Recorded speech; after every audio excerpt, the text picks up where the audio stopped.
Perkenalkan, kami dari kelompok 4. Sebelum itu kami ingin memperkenalkan diri kami terlebih dahulu. Perkenalkan, nama saya Jenita. Saya Olza. Saya Merenciana. Saya Leni Cahyati.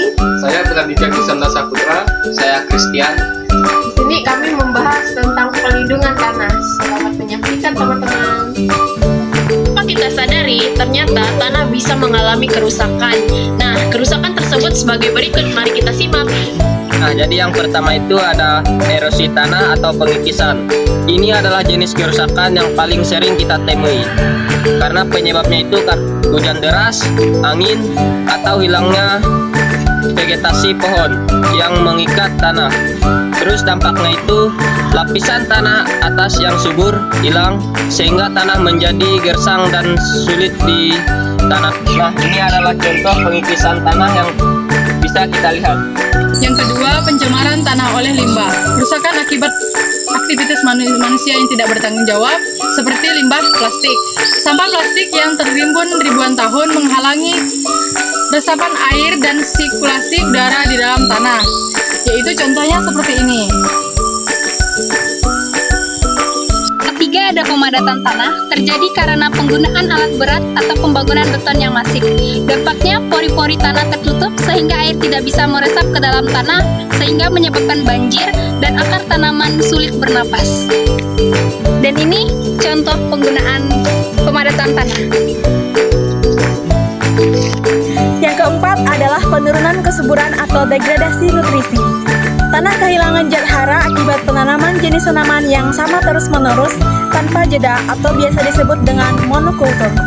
Nah, kondisi tanah yang terjadi seperti itu bisa terlihat dari tanah yang terlihat kering, pucat, dan tidak bisa menopang pertumbuhan tanaman dengan baik. Yang kelima itu penggunaan bahan kimia pertanian. Penumpukan residu pestisida, herbisida, dan pupuk kimia sintetik berlebihan yang merusak ekosistem tanah. Nah, seperti inilah pupuk kimia yang merusak ekosistem tanah. Agar tanah tidak terus-menerus mengalami kerusakan, maka kita harus melakukan beberapa hal berikut untuk menanggulangi kerusakan tanah.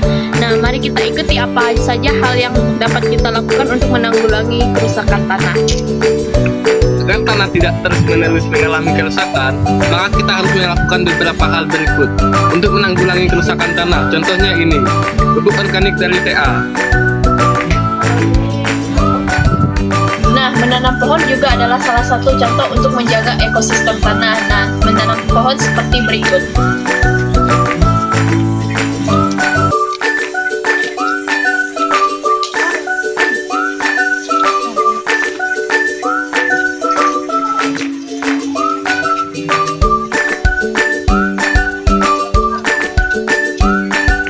Nah, teman-teman, dari video yang sudah kita lihat, kita mengetahui bagaimana kerusakan tanah dan bagaimana cara mengatasinya.